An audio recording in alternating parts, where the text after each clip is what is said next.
So this is Dianthus Finiphonius. There's a mature plant. It'll have about 20 to 50 flower heads on it. They're sort of deep red, they're tiny little flowers. But I was at RHS Wisley, I was walking through the greenhouse, and that's where I got the blue hebranthus. I hadn't gone in there looking for hebranthus, they got in there looking in one of their greenhouses, and I was just like... And then I looked around, and yeah, there's a cobweb just like below the bench, and obviously caught some seed in it. I was like, well, like I could tidy up that cobweb for you. So, yeah. You know, I think that's the best excuse I've heard in years. Hello and welcome to episode 47 of Talking Dirty over at East Ruston Old VIcarage, kind of going full camouflage with his blue and white china behind him in his very decorative t-shirt. We have Alan Edward Herbert Gray, our happy and very handsome horticulturalist.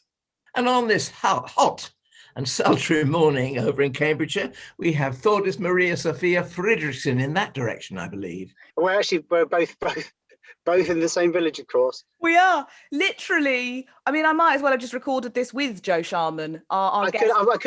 I could have just come to your house and done it, couldn't I? Of Monk Silver Nursery. 5-minute drive from my house. In fact, I took a little sneaky trip there this morning ahead of the podcast. So I've had a preview of some of the amazing plants we're going to be talking about today. But before we get onto those, I think I am melting. Between the last podcast we recorded with Darcy and Everest, with Luke Whiting, and today, hasn't the temperature changed, Alan? It's like a completely different country. It is. I mean, it's absolutely, this is what quintessentially the English summertime. We had a lovely drop of rain last week, and now I have to say parts of the garden probably look as if they need it again. But it's like being on holiday here today because we have a class from the local school of children coming in, and I do think this is one of my little sort of things. I think that, you know, if you can encourage children to just come and enjoy being in a garden and learn about flowers, plants, wildlife in general, we're doing a little bit of good. And I think that one of the things I've always said about the garden here is that when I'm long gone, it'd be nice if it could be some form of educational exercise with people learning about plants, flowers, horticulture, and, you know, just the general nice way of using our world. Joe, obviously you've been into plants since you were small. Well, I started when I was about 4. I was encouraged by my grandmother and one of my aunts on different sides of the family. And I can remember gardening from a very early age and being interested and deadheading the flowers. And then we used to go and stay with these relatives for 2 weeks every year. Then when I came back, I kind of took over an area of the garden at, the bottom of our garden, which is quite a big garden and not very well looked after. And even at the age of 4, 5 and 6, I was actually starting to garden.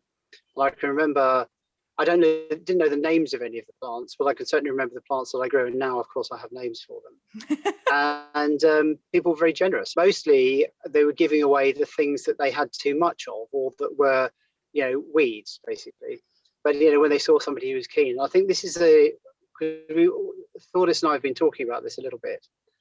It's having a little spark, but then having the people around you who then fan that spark by giving you stuff, and encouraging you. It's the spark could be there often, but it's got to be fanned by somebody, which is where I was going when I was talking to Thordis about this. Is how do we get that spark fanned? How do we get the people who are beginning an interest to move in and become far more interested? So, I'd like to know from Alan, what got you into gardening as opposed to any other thing? Can you actually remember? Exactly. It was just like you. It was one of my maternal grandmother, in actual fact, that really got me into gardening. And she was very indulgent because my mother and my father, they were both the youngest of their siblings. And so my sets of grandparents were both quite old, quite a lot older than perhaps lots of other people's, but they had this wonderful gift of patience, and they had a lifelong experience. And I'm not necessarily saying that they were clever. I don't think they were clever, but they just knew. They were country wise. They knew what to do, why you did it, and how you did it. And that instilled in me. I mean, if I think back to my grandmother, in actual fact, this is going to bring me onto a Flomo, really. But I mean, I won't. I'll just skirt around it. But I think back to my grandmother. Ethel Elizabeth Lightning, as she was in her maiden name, she actually grew old-fashioned pelargoniums, zonal pelargoniums, and a few regals as well, Yeah. and epiphyllum cacti as well. And she did this all in her, it was quite a large cottage. It had been two and it was knocked together. She did it all in her cottage without central heating and a glass house without any form of heating at all. And it was all sort of, everything was, they used everything. Everything was utilized. I mean, the plants in the greenhouse were covered with newspaper on cold nights, which sometimes stayed in place for days during dark winter days and things like that. Not always was it successful. And I do remember my other grandmother, Bessie Gray. Bessie was improvising a fuchsia outside the front door of her house in Tackleston. And I think it was, the name escapes me, I can't remember. But anyway, she improvised keeping it alive by Lena. It was a variety called Lena, which is sort of a pale creamy outside with a frilly purple skirt. And she made a frame by knocking the bottom out of a wooden box and putting a pane of glass above it. And she stuffed this whole thing with straw and hay or whatever they had to insulate the can you hear my cat? I can, yeah. But don't worry. It's a demanding cat, sorry.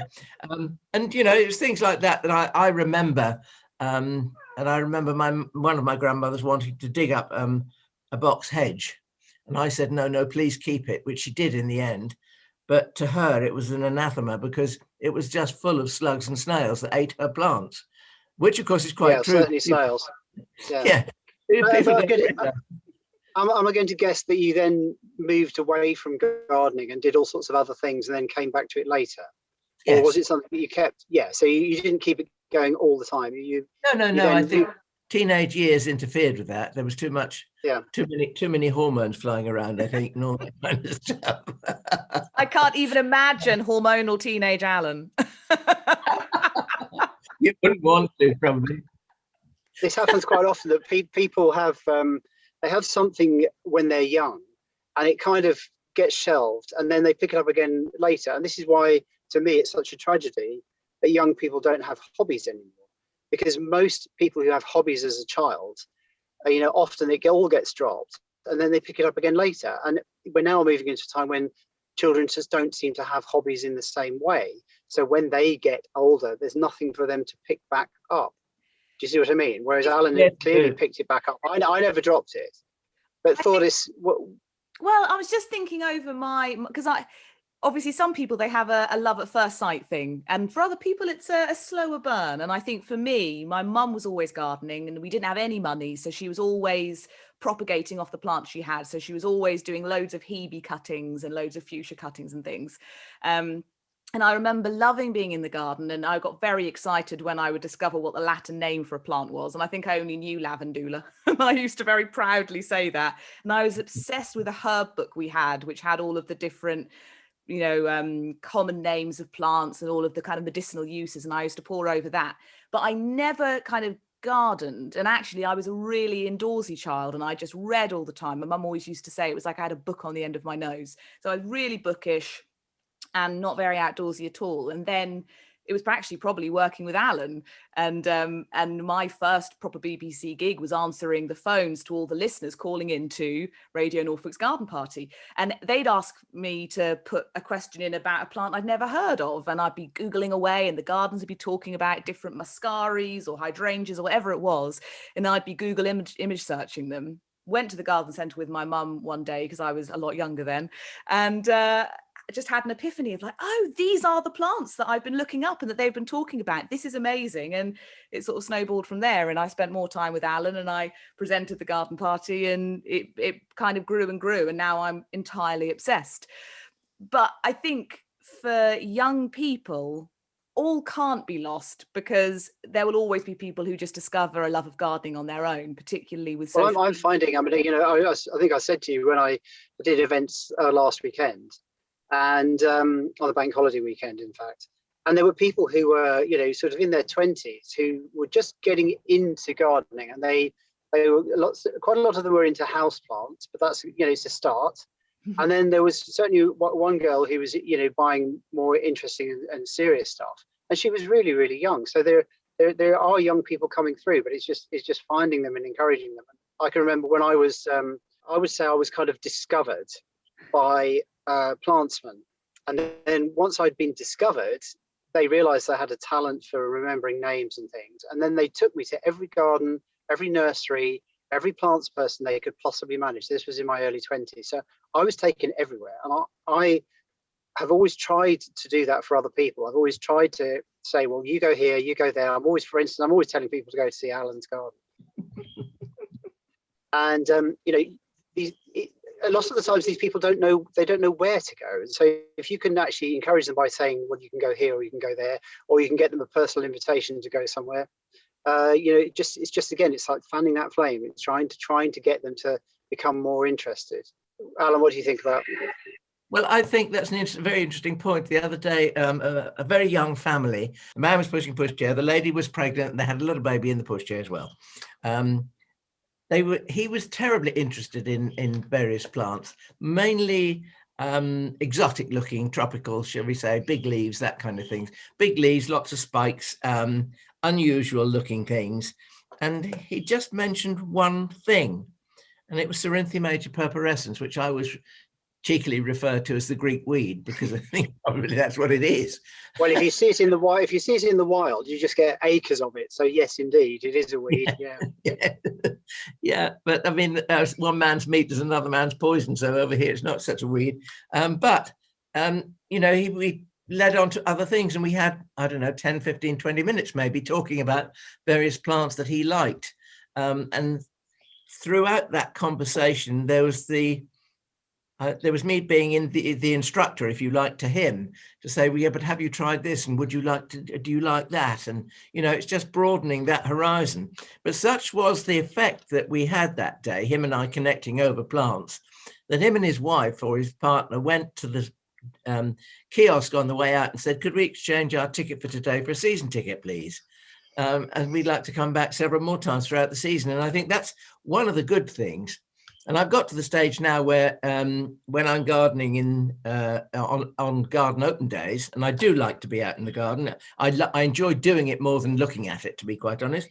And I think, people I know will come up and talk to me and ask me this and that. Sometimes it's just a fleeting thing. Do you know the name of this? So they can go home and say, I spoke to him, But at other times it's something in a little bit more depth. And so, you know that perhaps you're going to be encouraging people. And for that, I feel thankful.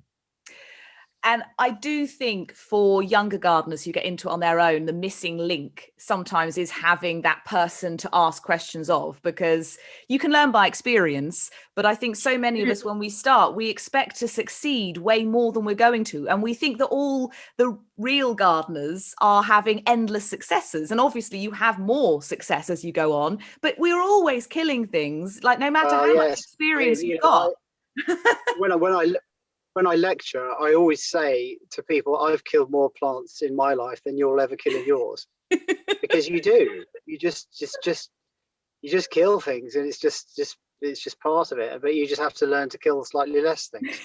The missing link with me that actually made me probably more interested in gardening after the influence of the grandparents and things was there was a lady in our village called Mrs. Hardestin, and when it was my birthday, she gave me an encyclopedia of garden plants. And I can't tell you anything more than that, but that book got read from cover to cover, and there were no photographs in it. There were line drawings, and I can't remember anything more about it than that, but I did read it more than once, shall we say, and it introduced me to new names, most of which I probably pronounced quite ridiculously wrongly, which reminds me of the lady that came to the garden. She said, have you got any abutilans? I said, I just couldn't think. And then I said, abutilon. And she went brilliant scarlet from the neck up. And I said, I didn't mean to make you feel embarrassed. I think, even quite experienced people sometimes get things wrong. And I'm not going to say who this was, but Latin, I mean, I've obviously learned Latin as I've gone. And there's lots of things where we English just say it completely wrong.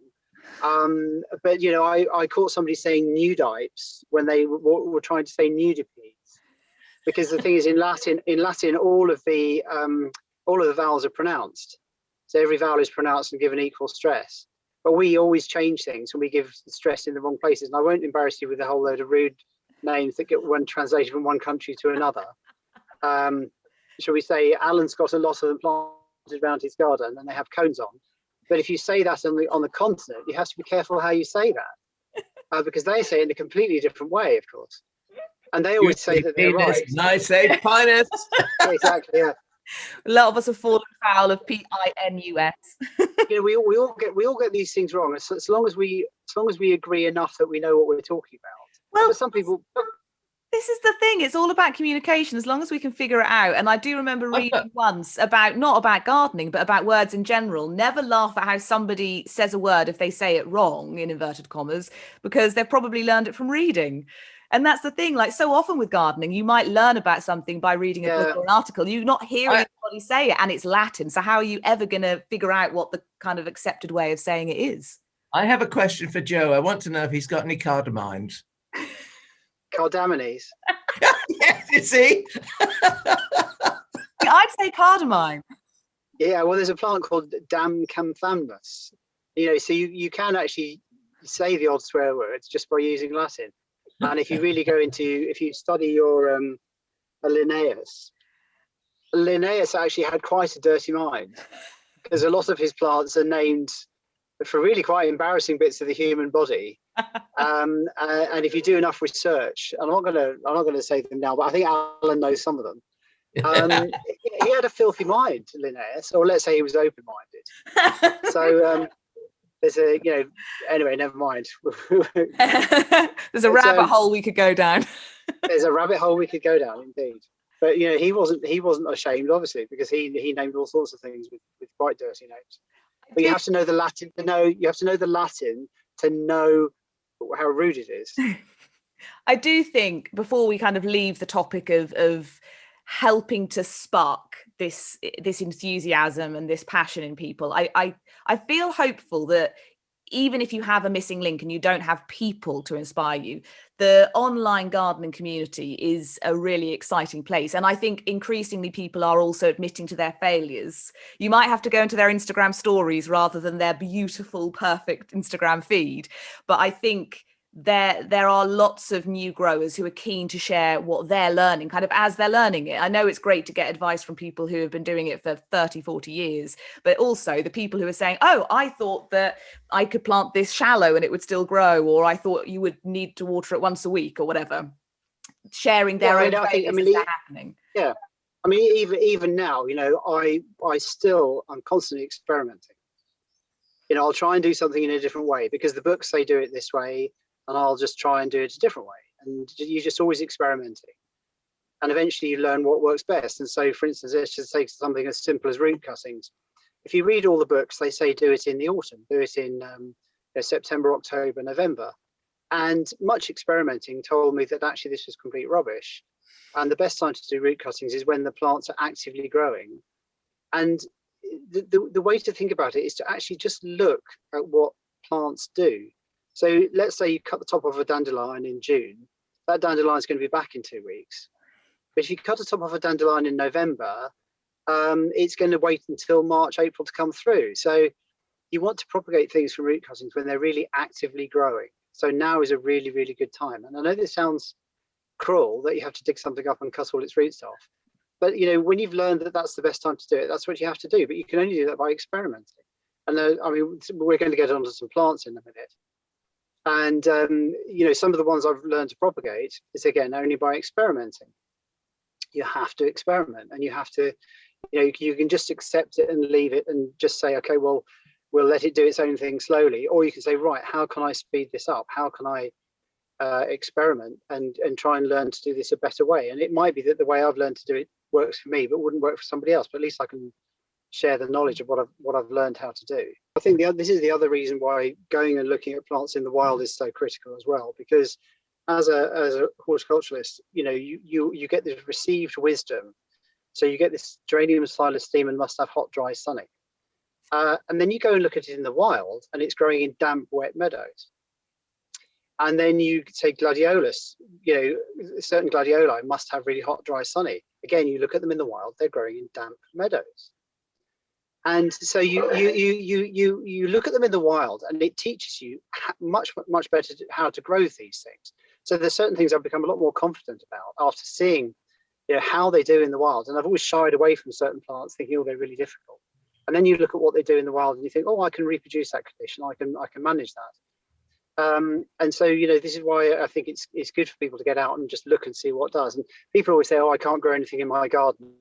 I say, well, just walk down the street. Are there any weeds down the street? Yes, there are. Then don't tell me you can't grow anything in your garden. You just have to find those plants that will do in your garden. And it's about, as you were saying, experiment. And right plant, right place. And also, I mean, there is a provenance thing as well of where your plants come from, because I remember years ago really wanting some of those lovely sort of drumstick primulas, and I can't for the life of me remember which of those I bought, but I got mine. I'd specifically made a bog garden to put them in, but I bought them from someone who'd done specific breeding to make them less. I bought my plants from someone who wanted them to grow in a normal garden condition, so mine died. If I'd gone to the right place to buy them, where they'd been bred for the damp, then I would have had more success. So there is there's lots of things to consider, but basically experiment, expect some failure, and be comfortable with that, and then your gardening will just be. Yeah, I mean, the only problem with the experimenting and failing is that as you probably realise, when you go to a big branded garden centre, the price of failure actually gets quite high. Yeah. So you can spend a lot of money, and this is why I think people get nervous about plants that fail, because they for me and probably for Alan, I would say when I was younger, the majority of my plants came via friends or gifts, or me just seeing somebody I saw a plant in somebody's garden. You go and knock on the door and you ask, is it possible? And 9 times out of 10 they say yes. So a lot of my collection came that way. So I didn't actually spend a lot of money at the beginning, whereas people who are just coming into it completely new could spend and lose quite a lot of money just through lack of experience. I do. So you can see why some people would be more worried about experimenting with that. But anyway, go on. Nurseries, obviously, generally cheaper than big branded garden centres, and growing from seed. I think if you're new to gardening, growing from seed is a much, I mean, that's how I've grown all kinds of things and killed all kinds of things and had them beaten by slugs, etc. But it's a great way of trying for like £2.50 to grow something that you might have to buy for £8 at a garden centre. Yeah. The other point of view, of course, is that once you've started and had some success with, well, let's take a couple of plants, Aquilegias and foxgloves, for instance. Those plants produce copious quantities of seed. They also cross with each other, they seed around incontinently. If you take advantage of that, I mean, you can dig up those seedlings and either pot them or prick them out into boxes or something. You can have, I don't know, 100 plants for no effort, and certainly no expenditure. Yeah, exactly. But it's getting to the point where you can do that, and I think some people who start out don't understand enough to know that they can do that. And you and I know that perfectly well. But there are people who are just beginning, who I can see them walk up and down my stand, and they're trying to decide which one are they going to have, and you can see that kind of slight nervousness. Oh, I had one of those before and I killed it. Mm-hmm. So getting people to be more confident about buying stuff and trying stuff, and I think this is where a lot of people, especially when they're starting, have this lack of confidence about what they're doing. And sometimes if you see me when I'm propagating plants, I can look really, really rough. And I break things up and I chop them up with an axe, I cut them with a saw, and it looks really, really brutal.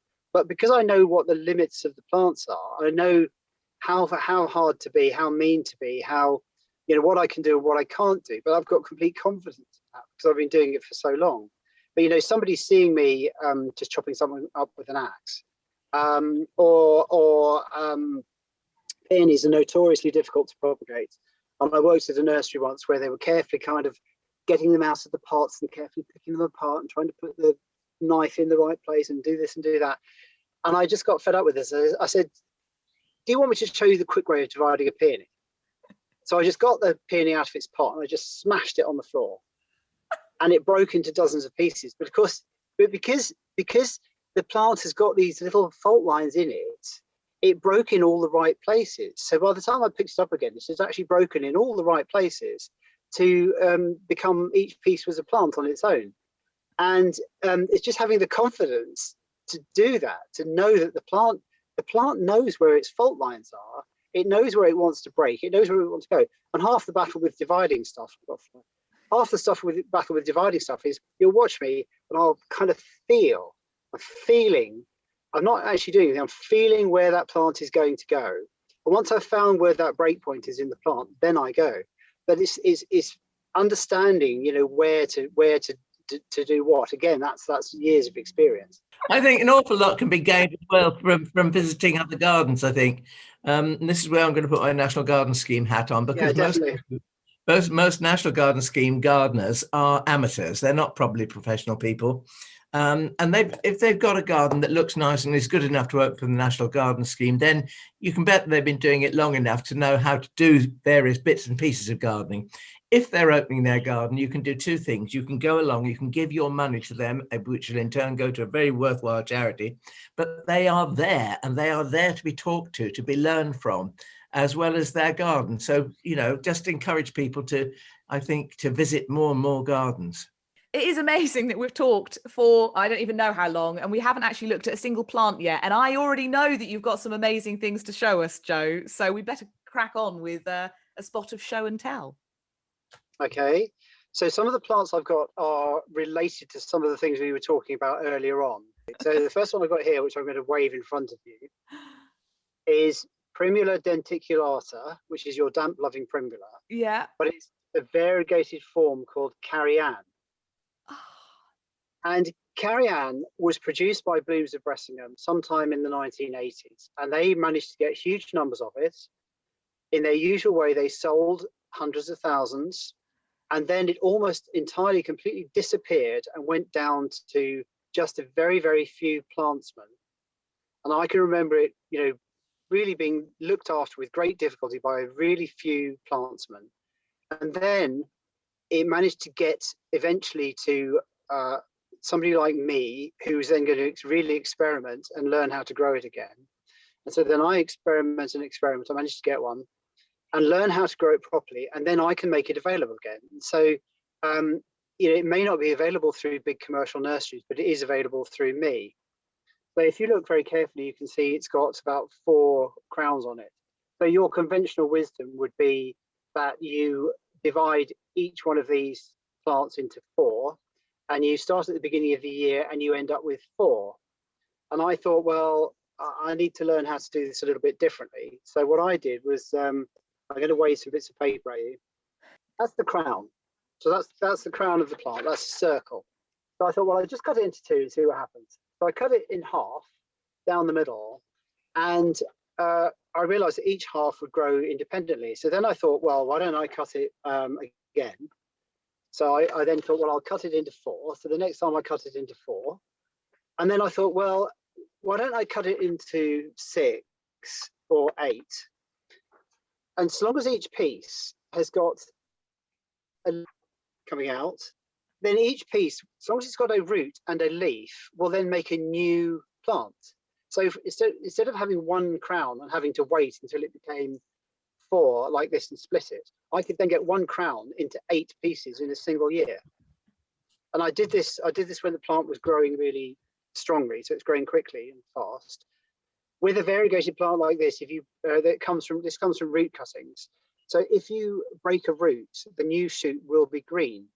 So you do have to keep a little eye. So when you're cutting the roots out, you have to make sure there's no loose root. So the root is definitely connected to the top. And you may need to take the odd little green piece out. But I learned how to do it really, really much, much faster. And then of course you start experimenting and think, well, can I use that trick on something else? So any plant that's got this big crown, is it possible that I can just cut it into pieces? And some do, and some don't. So now, so this is Primula Denticulata Carrion.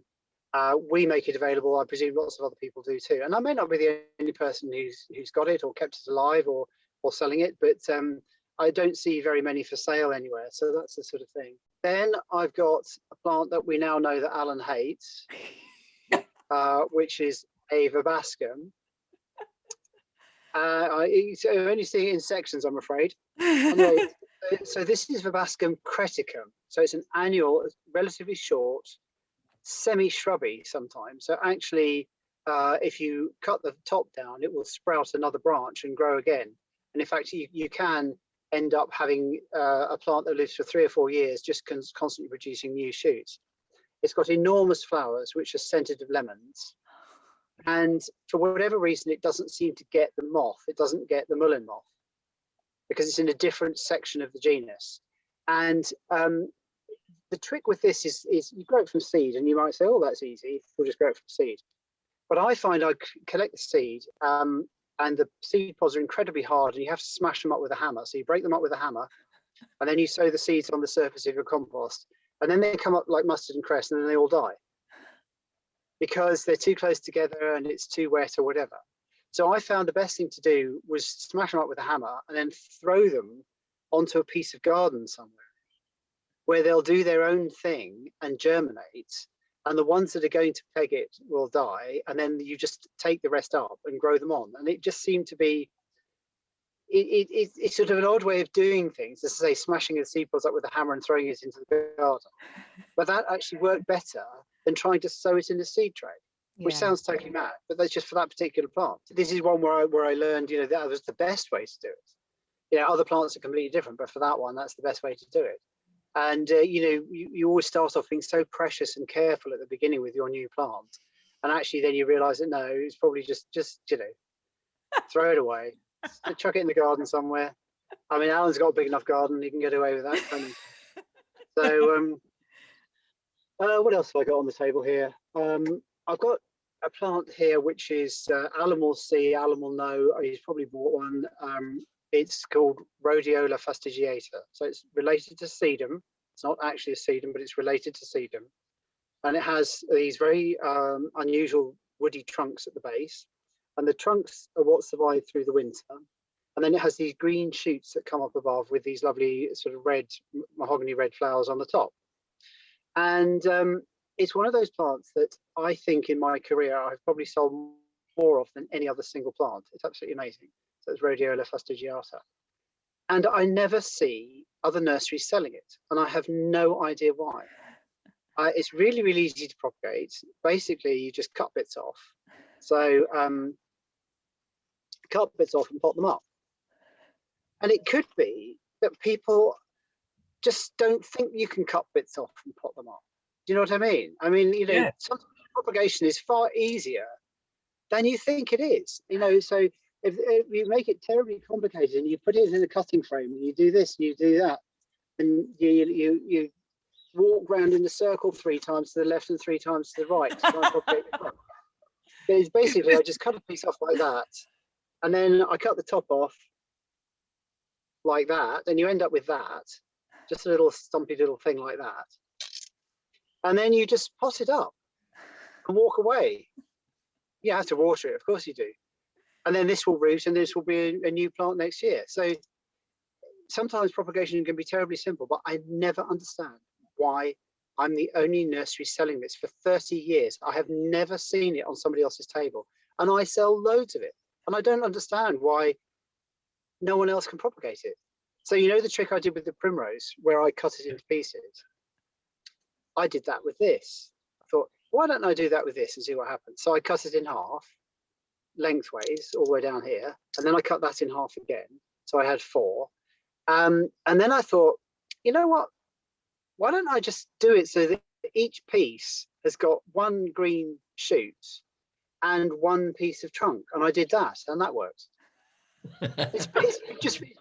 It's just ridiculously easy to propagate.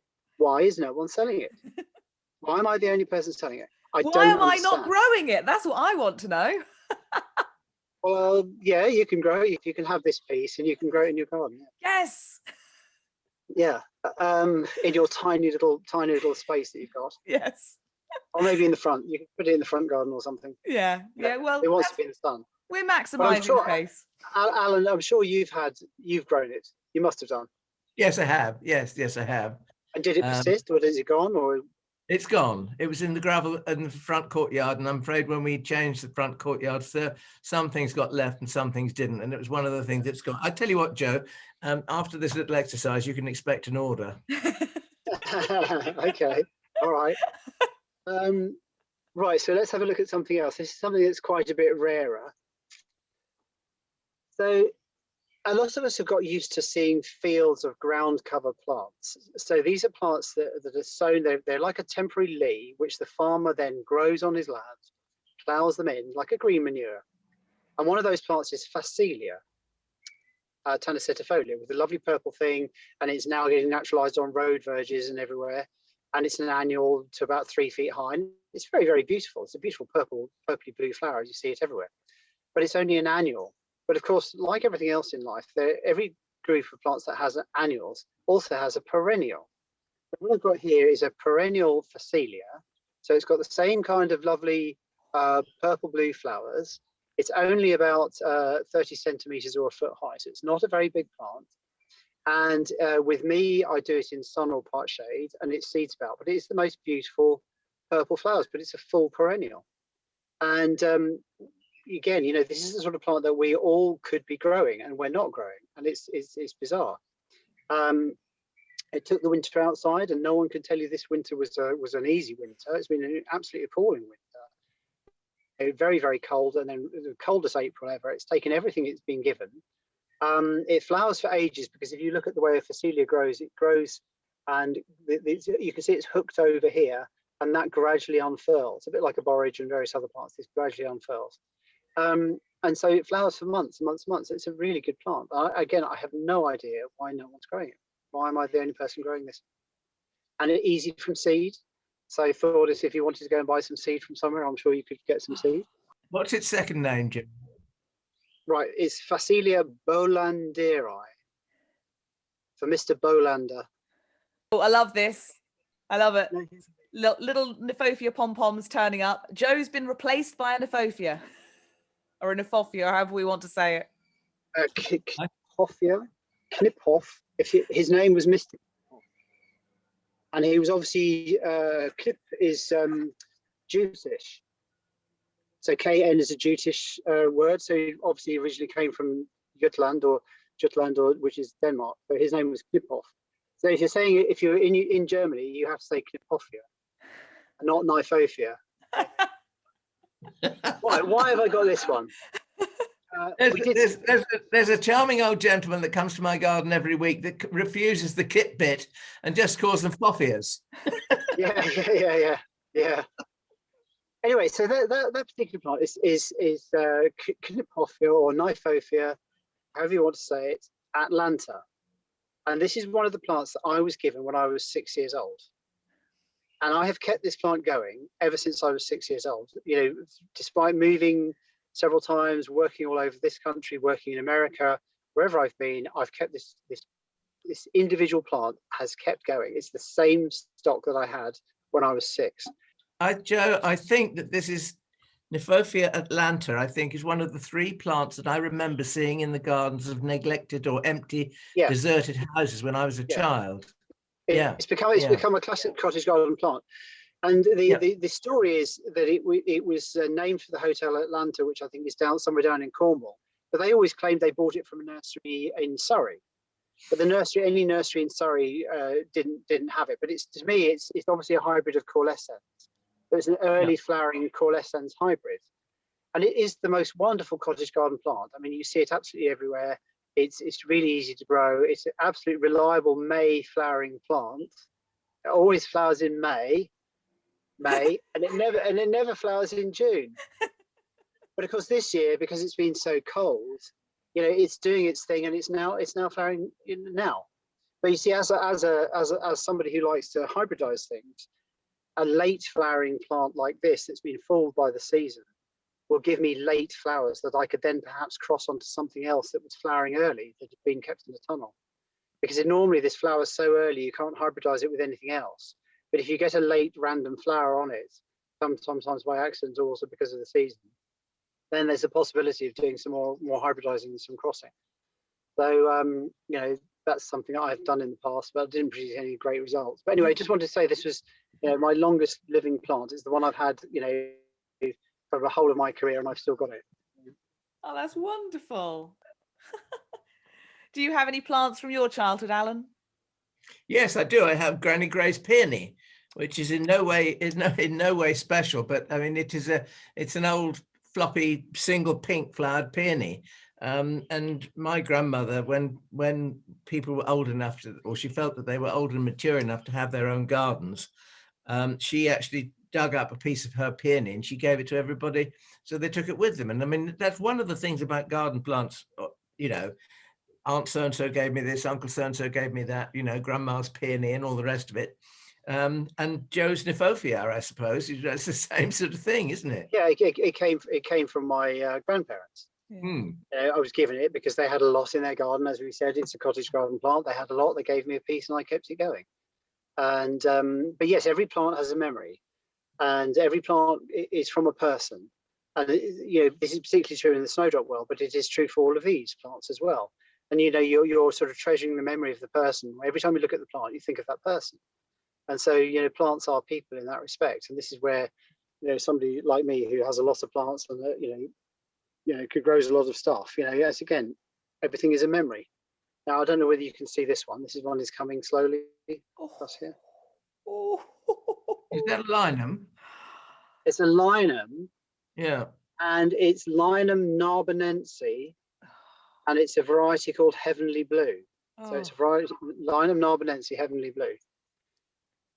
And it's a perennial semi-shrubby linum, really hot, dry, sunny positions. And there were at one time several different named varieties of this linum, and all of them have gone apart from this one. And I got this as cuttings from, I was at Rhodiola Agricultural College in the 1980s, and they had a big plant in the bed. I could tell you who I was. I was the very annoying person who knew all the names in the college grounds. And all the other students who were doing, I wasn't doing amenity, I was doing commercial, but all the students who were doing amenity horticulture, one of their jobs was to learn all the plants around all the buildings. And I already knew them all because I was just annoying, as I say. And so much so that actually even the lecturers got them wrong, and I'd be going out and I'd put the right label back on the right plant because the lecturers had got it wrong. Anyway, so Heavenly Blue, I've had Heavenly Blue ever since then, and I've kept it going through thick and thin, and I do sell it. But I really don't know who else has got that plant. You can grow it from seed, but they're not the same. So the seedlings are definitely different. They grow in a different way. They're taller. They're not exactly the same. So I have got seedlings, but I'm not selling those. I'm just selling the original plant from cuttings. And it's not that easy to root from cuttings, but it does work quite well from cuttings. But you can just imagine Alan with 100 of them, planted out somewhere. He says, hopefully. I don't have 100, but you know what I mean. But this is an example of one person keeping a plant going. Is the plant that was at Rhodiola, is that still alive? Probably not, because what they do at the colleges is they rip it all out and they start again. New fashion will come in for a new style of gardening, or they say that border's tired, rip it all out, but they don't actually understand what they have there and whether things need. I think that needs conserving. I'm conserving it. Unfortunately, I can see now, with the closure of many nurseries and a lot of people getting older and giving up, there's going to become a period when a lot of these plants are no longer available. And I think we're moving towards a time when a lot of plants, will be, just completely unavailable, which is, for me, that's a tragedy. But this is where, again, I want to see if we can get younger people in to be growing these things. And it goes back to the kind of the importance of gardeners giving their gardening friends plants and spreading things around, whether it's seed, although obviously that they don't always come true, but seed and cuttings and the plants that set themselves in your garden, and you end up with too many, and particularly the rarer ones. That's the great thing about the gardening community, is passing them around, keeping them alive. Yeah, keeping them alive by moving things around. Absolutely. That's how we do it. But we need more young people coming in to give plants too. Have you got any more treasures off screen, Joe? Treasures? Oh my goodness me. Do, do, do, do, do. Oh, that is very effective. A very distinct allium. It's Allium schuberti, which is looking absolutely fantastic right now. It's the sort of thing, again, that I'm sure Alan grows. And it's just, when you get a good plant of it, it's absolutely stunning. I mean, we can do this. Yeah. And it's bang on right now. We have all been buying those from Holland. We've been buying the bulbs from Holland, but whether we can continue to buy the bulbs from Holland is a completely different story. So it may be that those things that we used to buy and grow on a regular basis and sell to all our customers over here are no longer available in the way that they used to be, and that's still got to be worked out. We're still in the process of trying to work out what is and isn't available, and I'm already seeing the effect at plant fairs from those nurseries that used to regularly go over and buy things. They just pop over for the weekend and buy stuff and then pop up back again. So several people I can see already, their range is becoming completely depleted because they can't just pop over in the way that they used to. So, the effect of that will take some years to work through, because obviously if you're doing shrubs, it will take you a 3 or 4 year lead time to actually get the shrub up to a certain size. But with something like this allium, it could be that we can still get it, but it could be all these things become a lot more expensive. Yeah. For somebody like me, I can't grow that. What I mean is I can't. The time it takes for me to grow it from seed and get a flowering plant is longer than I've got the energy or strength to deal with, which is why it's just easier to buy the bulb. But anyway, we'll see what happens. It could be that everything goes up enormously and we have to increase all our prices, but that's something we'll just have to deal with. It is one way I've been justifying buying plants by telling myself they'll be more expensive next year, so I should just buy them all now. Yeah, I mean, there's 1 or 2 things that we used to buy on a regular basis, which I'm now learning how to grow. So instead of buying them, I'm learning how to grow them. But the lead time for a shrub is obviously, and for this thing, because I mean this must take 4 or 5 years. The lead time is far, far longer than it would be for other things. So the ones I'm obviously starting to grow myself are the ones that are easy. So I'm starting with those first. So again, we'll see a shift in what's available, I think, to the plants that are more easily available. And it could be that some nurseries over here will actually do incredibly well because they weren't doing particularly well beforehand. But now everybody wants their stuff because it's not so easy to get from abroad. It's almost as if we've become addicted to cheap stuff from abroad. And so, Alan, you must know Notcut's nursery that went out of business. Again, they wouldn't have gone out of business if they hadn't had the competition from Europe. No, that's quite true. And I mean, there's several nurseries that I know where they used to propagate almost everything themselves. And they were wholesale. Well, Notcut's did, didn't it? Because Ivan Dickens. Yeah. Yes, Ivan Dickens. Yeah.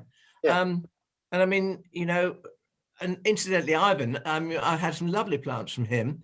What's it called? Hibiscus cynosyriacus, which you really don't see very many places at all. But I've got some lovely plants of that, which I mean, it's one that you can prune hard because although it's a shrub or a small tree, it flowers on its young wood, so you can keep it within bounds.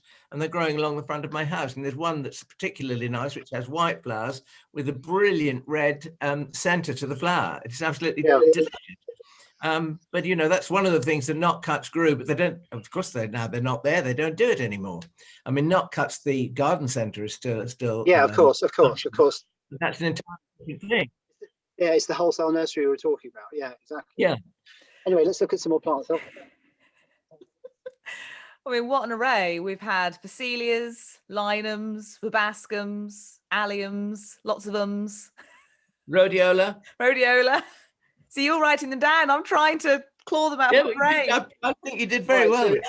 So this is Ornithogalum Magnum. And this was one of those ones that we used to buy in every year from Holland. And now I'm learning how to do it myself. And I find it's relatively straightforward. It's a hardy bulb, very tall, beautiful white flowers, very easy to grow and good drainage. But it's, as I say, it's one of those things where I've had to make the shift to grow it myself from seed or from division and keep it going because it may not be available anymore. And then luckily I found a friend who had lots of it in their garden, so that sped things up. So that's Ornithogalum Magnum. Very, very pretty, white flowered bulb, hardy, very easy to grow. And I realise I've been saying it wrong my whole life. I'm an Ornithogalum girl, and I'm not sure I'll ever be able to change. It doesn't matter, does it? I don't think I can relearn how to say that one. Well, I don't know I'm saying it right, do I? I just make my best guess. So as long as we understand each other, that's the important thing. As long as you know what it means, don't you? What does it mean? What does it mean? I don't think I know what it means. Bird milk. Ornithogalum is bird milk. And like ornithology, yeah, I get that. Yeah. And then magnum just means very big. Now you have to understand what these things mean. Do you want to see more, or are we? Yes, more. More as a beautiful little Dianthus. Again, not enough people grow these, and these are becoming critically endangered, I think, because most of the Dianthus you see in garden centres are all raised by one nursery down in the southwest, and they're all hybrids of carnation and pink. But the old-fashioned garden pinks are actually becoming very rare. No one really sells them anymore, and I don't know whether people haven't got the patience, or the right conditions. But there are lots of very beautiful old pinks like this, which just aren't being grown. I don't know, Alan, you don't really grow much at all in the way of pinks, do you? Well, I'm gradually getting into them, actually, because they make they suit the soil and the climate in the sunk garden, where they've got raised beds and walls to tumble over and things like that. Yeah. One that we have was an early one, which was one of the bizarre Dianthus. Yeah. Bizarre. It's called Cholmondeley Farron. I don't know whether you know it, with the striped flowers. Striped flowers, yeah. Yeah, I wish I could find more like that, because that is it interests me to have that and to grow that. What was that Dianthus you just showed us? Which variety? Well, I've got this as Enid Burgoyne, but whether it really is another matter. But that's what I got it as. So, and it's a lovely red dwarf Dianthus. Yeah. They are very, very free seeding, and you get lots of different varieties. They mix up quite easily. So actually making sure that they're true is a totally different story. This is a case in point where somebody ought to have a national collection of these, and they used to be national collections of Dianthus, and there no longer is. And the problem with these plants is if no one keeps them going, they'll be gone. Yeah. And I've gone in and out of lots of different groups of plants, but one thing I do absolutely religiously is photograph them. So even if I'm the last person with that particular plant, at least I have a photograph. And so my photo library of plants, hopefully, if it doesn't die on this computer, would be worth quite a lot, because I could be the last person to photograph all sorts of unusual plants. If I kill it, if there's only one and I kill it, and this has happened, don't trust me, it does happen. At least I photographed it before it went. That was the thing. And it's like a lot of things. People come to me and say, "Oh, I found this lovely thing in my garden," and I said, "Well, photograph it first. Before you do anything, before you try and propagate it, before you dig it up, before you do anything whatsoever, photo first. Prove that it existed first." And Alan, I think you know the double nasturtiums. Yes. Yeah. I was given one many years ago with variegated leaves. So it's a double red with variegated leaves, which I killed. But that's the sort of thing that they weren't fashionable then, but they are fashionable now. I mean, Hermine Grassoff and all of that lot. Because I know you like to plant them out, or you have planted out lots. Yes, I always keep them going from cuttings because they're very easy. There was an exhibition at the Westminster Halls from the Glasnevin Botanic Garden several years ago now, and on that stand, I don't know how I stopped my hand from wandering, but on that stand they had a cream double nasturtium, a cream flowered nasturtium. Cream, wow! I mean, they are perennial. Yeah. And the trick to keeping them in the winter is dry, really dry. So they've got to not go below a certain temperature, but they like it really dry, to the point where almost all the leaves die off and you just get the stems behind. And then once you get to the spring, you start watering and those shoots pop out when they're about this long, then you take them as cuttings. I presume that's what you've been doing, Alan. Yeah. Yeah, so you can really dry in the winter, and then you water them in the spring, and when they're about so long, they root like billio. They're really easy to root. Until you know the plant, you would think that it's a wreck and it's dead at the end of the winter because the stems Exactly. Yeah, the stems are almost in hibernation. All you got to do is just water it, get some growth coming into it, and then chop it up. Again, I'm reiterating a point that Joe says. When the plant's growing freely, when it wants to grow, that's the time to propagate it. Well, it's interesting we bring up that particular plant because I remember that being a Flomo of Yester podcast, Alan Gray, that being a plant you wanted to try and find. We haven't tracked it down yet, but we're going to run out of time. So we better do some Flomo, that plant that you're having FOMO about that you really want to grow. And mine was inspired by a bit of social media. There is a wonderful Instagram account by Juliet Tomset, who grows all kinds of lovely things. And she put up a photo of Hymenocallis sulphur queen.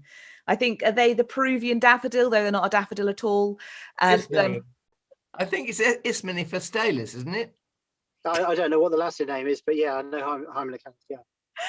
Anyway, it was a beautiful thing. And I thought, well, I haven't got much room, but maybe I could find a little corner to grow that next year. So that was one for the wish list. Joe, what would you like to bring to the Flomo party? Plant that I came up with was a plant that I've seen. It was a Chelsea plant of the year one year. Okay, so they have a little stand where they put up I don't know, 10 or 20 plants, and then people vote on which is the best plant. And this was the plant of the year in that year, and it was the most amazing blue Avabaskin, and it's called Avabaskin Blue Lagoon, and it was the most stunning blue, but it's proved almost impossible to grow. And I think it's been kept alive by a microcrop company. And I really would like to get hold of that to see if I can learn how to grow it and grow it on my own. Well, if anyone can, it's you. That sounds absolutely divine. I'm sure you'd like that, Alan, but what's your current Flomo? Well, my current Flomo is much more down to earth, I'm afraid. But I mean, it is to increase my collection of old-fashioned, sometimes named, sometimes not unnamed, varieties of zonal pelargoniums. And I do like the zonal pelargoniums that grow long and lanky and are untidy. I've got Paul Crumple, I've got Mr. Wren, I've got Frank Headley, and probably lots more as well.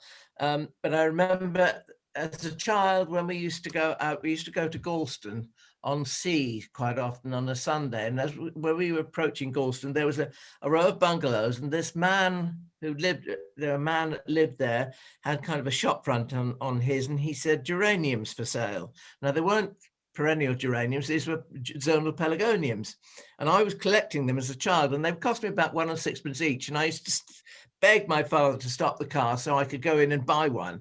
And you know, those old-fashioned zonal pelargoniums, they're not the squat, highly bred things of today, plants of today, with flowers that are far too big and in every color under the sun that look like a bowl of sick, to be quite honest. These are just, they have granny's refinement, and that's what I want. So more old-fashioned varieties of zonal pelargoniums. Wonderful. Okay, so the person you need to talk to is Timothy Clark, who's got a very good collection of old zonal pelargoniums. Thank you Timothy so much. Clark, Netherhall Manor, and he's been collecting for years. I think one of the problems with the modern ones is they die very badly. The flowers just get botrytis and die. So they die, whereas the older varieties die really quite nicely, and whereas the new ones just look rubbish. They get botrytis and that's it. But yeah, so try Timothy Clark. Okay. There we go. He's full of wonderful plants and great knowledge and great contacts. Joe, it's been an absolute delight. Thank you for coming back. Will you return in a couple of months' time with some more wonderful seasonal plants? Hopefully so. A different season. There'll be all sorts of different plants to look at. Well, thank you very much. And happy gardening, everybody. Happy gardening. Bye-bye. Bye. Hello. Oh, you're coming up there. All right. Sam, are you all right out there? You sure? Do you want something to hold it up there? Try a suspender. Okay.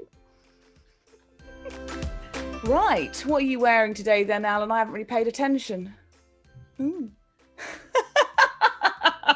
Thank you for the full view.